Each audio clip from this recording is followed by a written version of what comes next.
Good evening, everyone. My name is Sue, and I'm the Executive Director here at Beth Donovan Hospice. I just wanted to welcome you all this evening and thank you for sharing your memories of your loved ones with us this evening. It is our honor and our privilege to be able to be here with you this evening, and I hope you get a chance to chat with everyone afterwards, share your memories. It's very special for us. We've been doing this ceremony for about 10 years now. And next year is our 30th anniversary of the hospice in Kemptville. So we're very proud to have been serving the community for so many years and very, very privileged, as I said, to share this with you tonight. So thank you all for being here. And I will now turn it over to Peggy. Hello, everyone. I'm pleased to spend a few minutes with you before we get started and just to settle in to the space. It's probably been a busy December 1st for many of us and rushing around and getting here by 6:30. So we're just going to take a little time to pause. Those of you who have done some meditation with me know what's coming, and this will be a mini one. And for those of you who haven't been involved with meditation before, no experience is required. It's all good. So first thing, I'm going to ask you to turn on your candle and maybe hold it in your hand on your lap.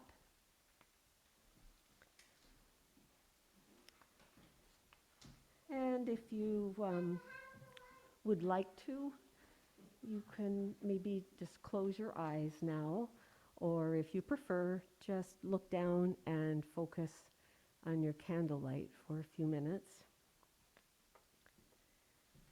And if your mind starts to wander as I speak, just bring your attention back to your candle.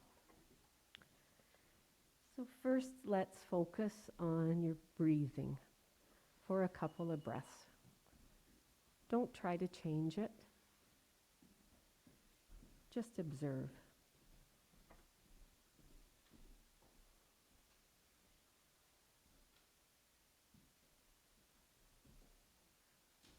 And then think about slowly inhaling all the way from the bottom of your spine up to the crown of your head. Maybe hold your breath for a second at the top and slowly let your breath out all the way back to the bottom of your spine.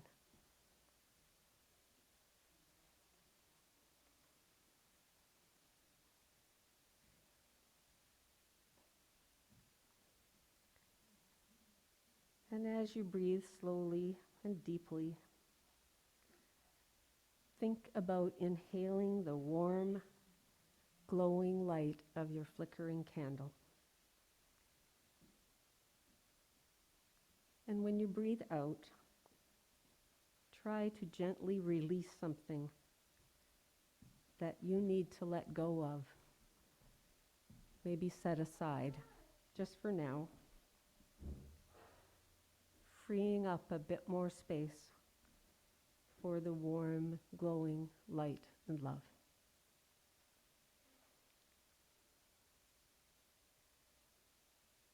And now imagine that that ball of healing light is expanding around your heart as it gradually spreads up and down your spine.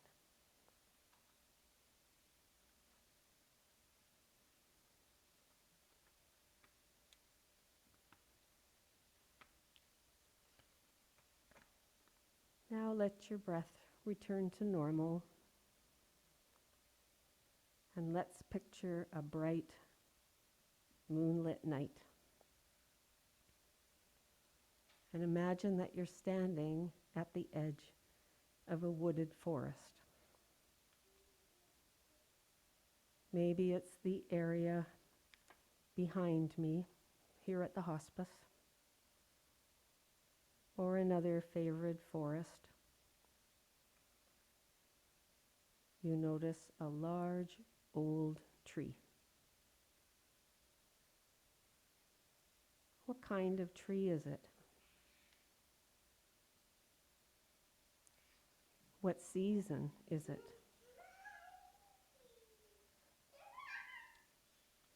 For a moment, let's think about that tree's life. As the seasons flow from one to another, with swings in temperature and weather patterns, this tree remains grounded, rooted, unwavering. For a moment, imagine your body as a tree. Do you feel grounded and rooted on the floor? Can you lower your shoulders a bit? Relax your neck, your facial muscles as you reconnect to your breath and the earth.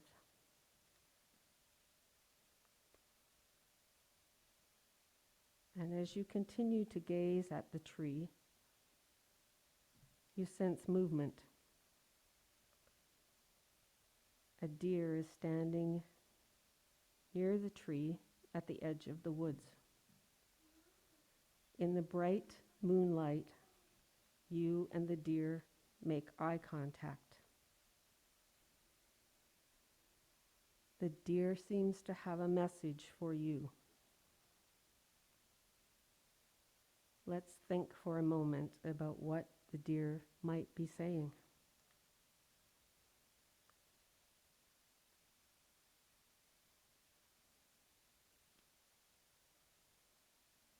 You appreciate the calm strength of the deer, and you watch as it makes its way back into the woods. Like the deer, you are part of nature's beauty. So give thanks for the warm glow of light around your heart and the wisdom of the deer. Know that you can come back to this calm feeling anytime, simply by connecting your breath and focusing on the light. Now let's begin to gently move our hands and feet as you return your attention back to the room. And when you're ready, please open your eyes. I hope you will continue to experience this sense of light and love in our midst this evening and throughout the days ahead. Thank you.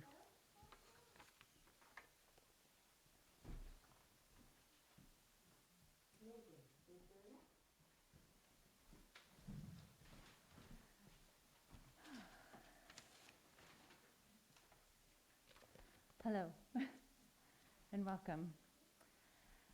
I first want to say thank you. Thank you for being here. Thank you for showing up.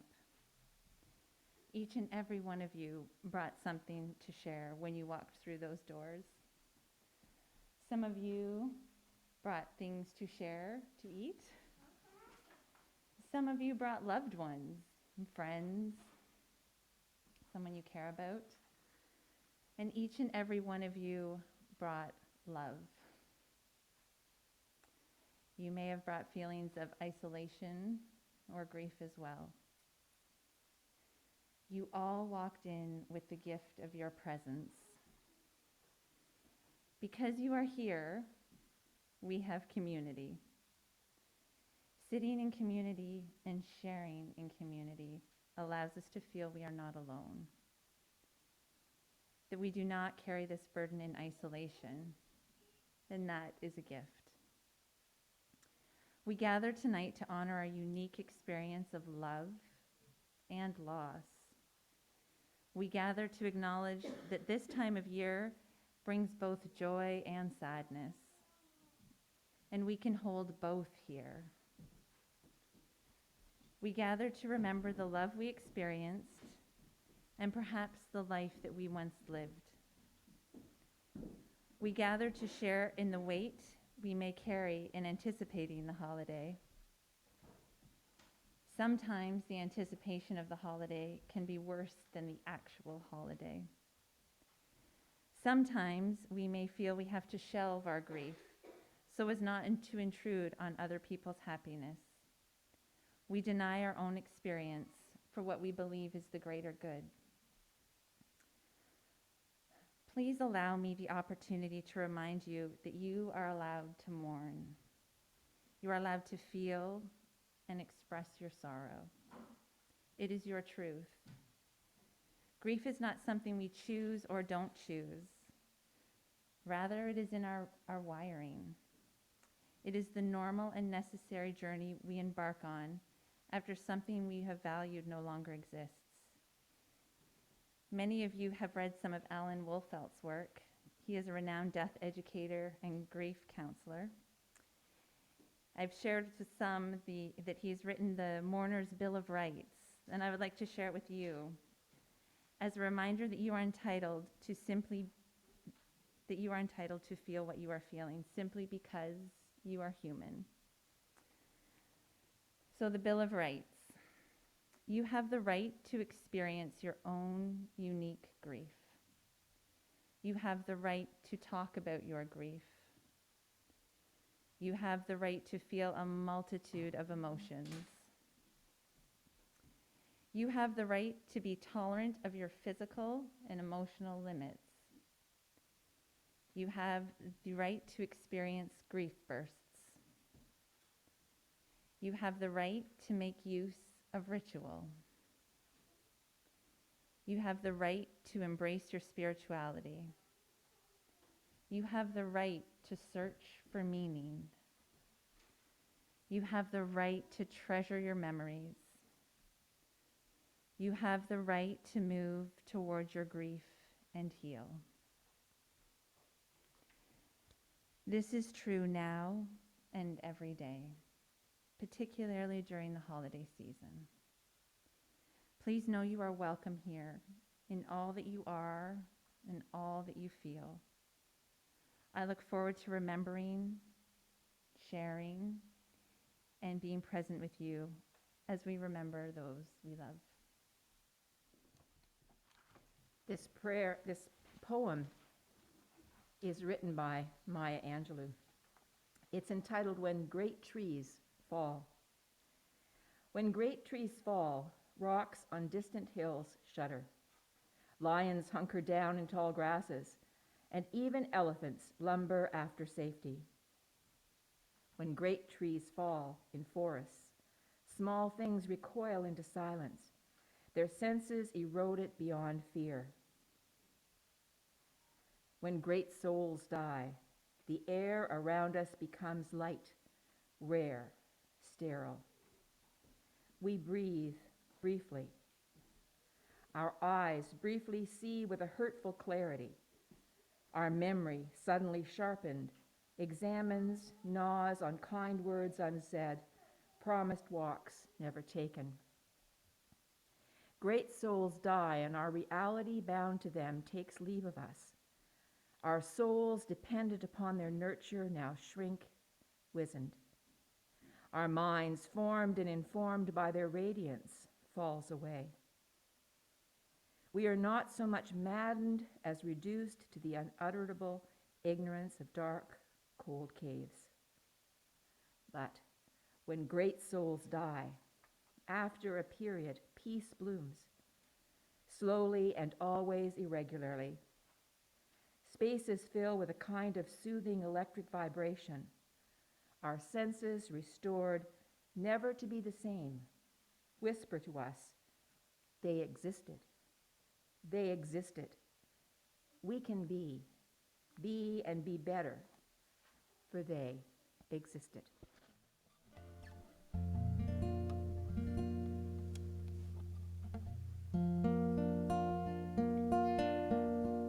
Remember me, though I had to say goodbye. Remember me, don't let it make you cry. For even if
December brings many changes and challenges.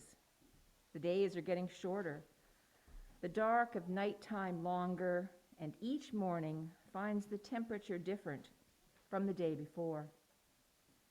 December brings colder winds and snow and ice, and with it the temptation to hibernate inside warm houses, away from the elements, and away from the other challenges that this month can bring our way.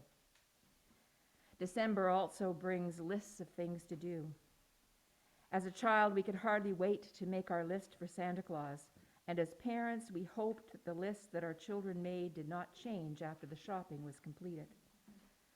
As Christmas approaches, we make our card and visit lists with plans to stay in touch with friends and families, and of course, there are the endless grocery lists for Christmas baking and special meal prep. There are lists of things that we hope to be able to find to give as gifts to loved ones, and the never-ending lists of little things that need to be done in preparing our homes and lives for the holidays. But into the midst of all of the lists that December brings comes a new list this year. But how do you assemble a list that will outline all of the things that you need to get through this festive season? How many bullet points will be needed to help you cope with grief in the midst of the merriment and expectations of others? There are many guidelines and suggestions available, and I know that Megan would be happy to pass along ideas and handouts.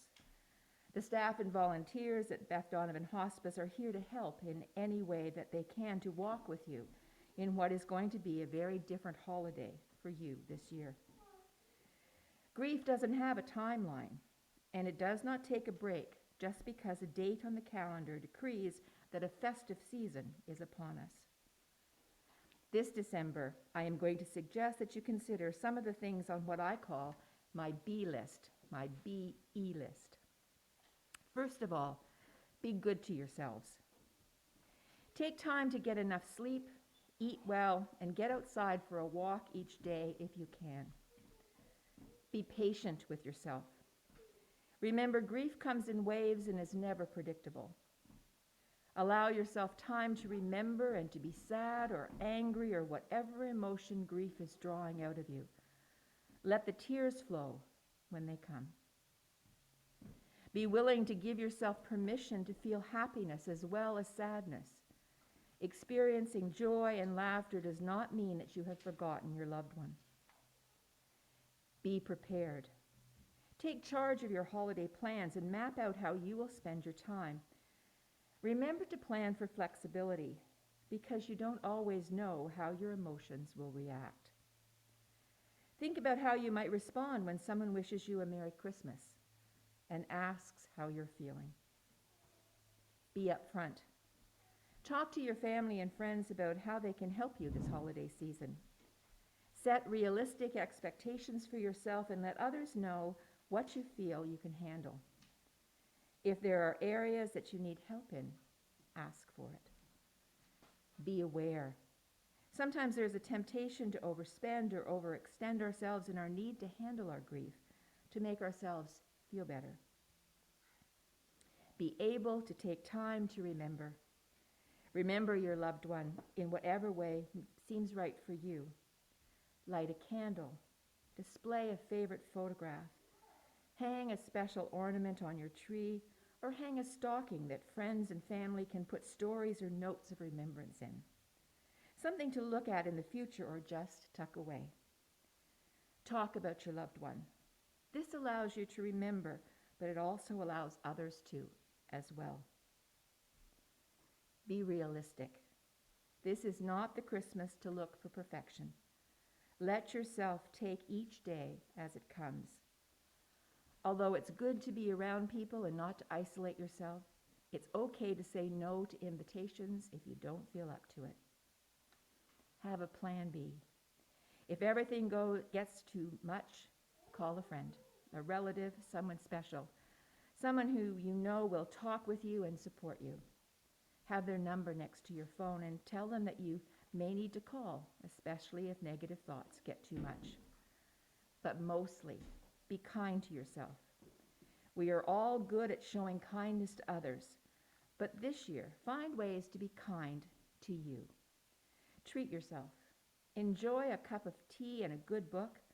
Spend time doing absolutely nothing, guilt-free. Lose yourself in memories and enjoy looking back on time spent together. Give yourself a break when your emotions overwhelm you. Give yourself permission to feel the way you feel. Our wish for you is that you feel surrounded and supported and loved this December and on into the new year. We would just like to take a moment to reflect and spend time with the memory of the loved ones we are here to hold. So for each name that I share, there is a person and a deep love behind. And Isabel will be tying a ribbon on our remembrance tree in honor of that person and that relationship and that love. Graydon.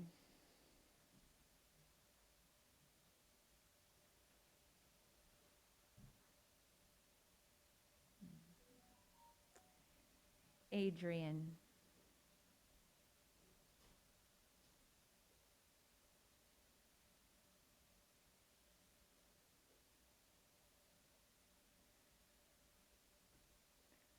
Kristen.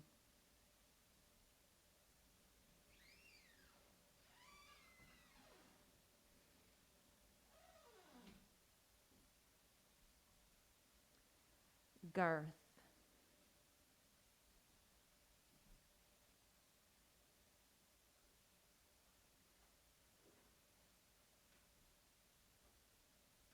Rose.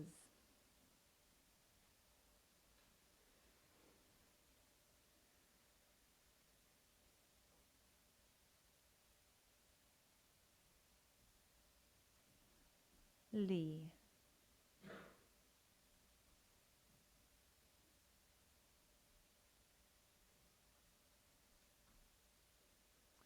Art.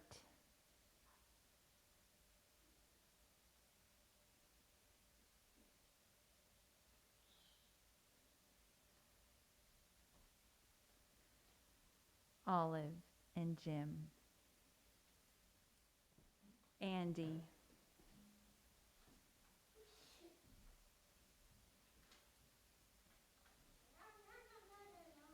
Linda.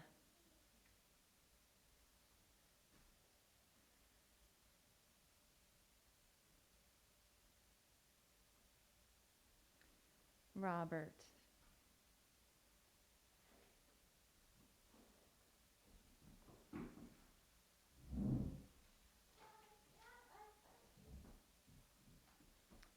Danny.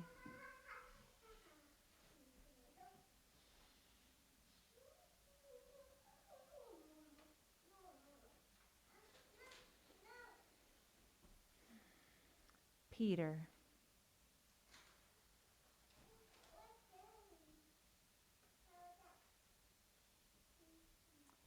Florence.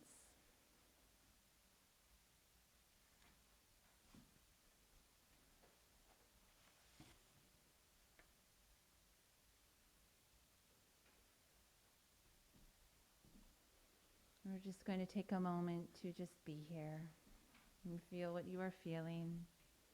Let the memories arrive. Remember your breath.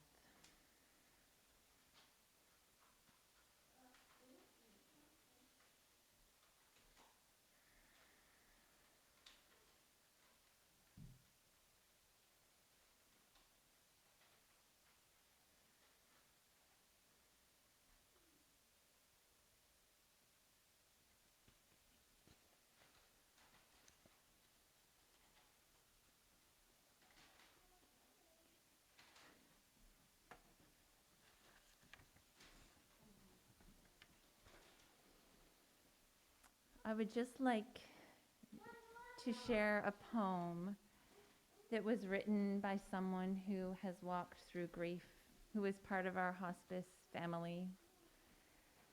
Sometimes grief can be really hard to articulate, the experience, the feelings, where you are in it. And she She put a lot of time into this, and I wanted to share it with all of you. Just so you know, there's a few cookies in the back if she'd like a cookie, if that would help. But if that would help buy time, okay. No Cheerios, but we do have cookies.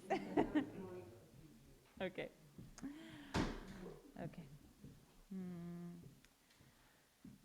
So the title of this poem is "Grief Flows Like a River." Grief is like a river that flows through me. I feel it within me, around me, and throughout our humanly existence. Like the cycle of water on our planet, grief cycles as well. It pours down and overflows from my heart, breaking the banks of its usual resting place. It evaporates and leaves me feeling more healed, whole and healthy, only to form clouds of heaviness and sorrow before it rains down again. Our emotions and our grief comes in cycles, just as everything does on our planet. We may heal and resolve all barriers to the cycles of life, including those that feel heavy, bring pain or death, even to those that require the dams in our hearts to burst open and the floods to rain. May the cycles of our grief wash away and bring healing to humanity's pain through our willingness to be rained down upon and flooded. May we rejoice in the bright sun that shines on our planet and within our hearts after the rains of grief, pain, and sorrow have completed their current cycle. May we put hands on our hearts and honor the miraculous nature of who we are as humans, as gentle, fragile, delicate as the smallest bird, and yet as thunderous and powerful and strong as the biggest waterfalls. May we thank the cycles of all things, as they remind us that to feel is to be human and does not make us weak or any less than lovely.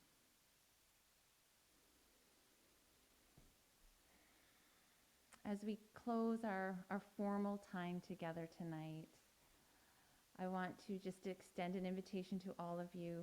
Before you leave, there are ornaments on the tree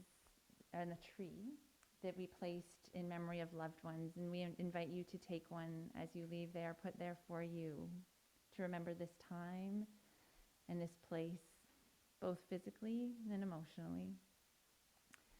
We also have some tea and coffee and homemade apple cider, not by me, though I wish I could take credit, and some snacks in the back that our staff and volunteers will pass around and share.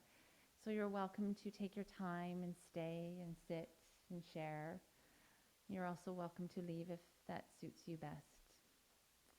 But thank you for being here, and thank you for sharing. And please know we are here. You can reach out at any time.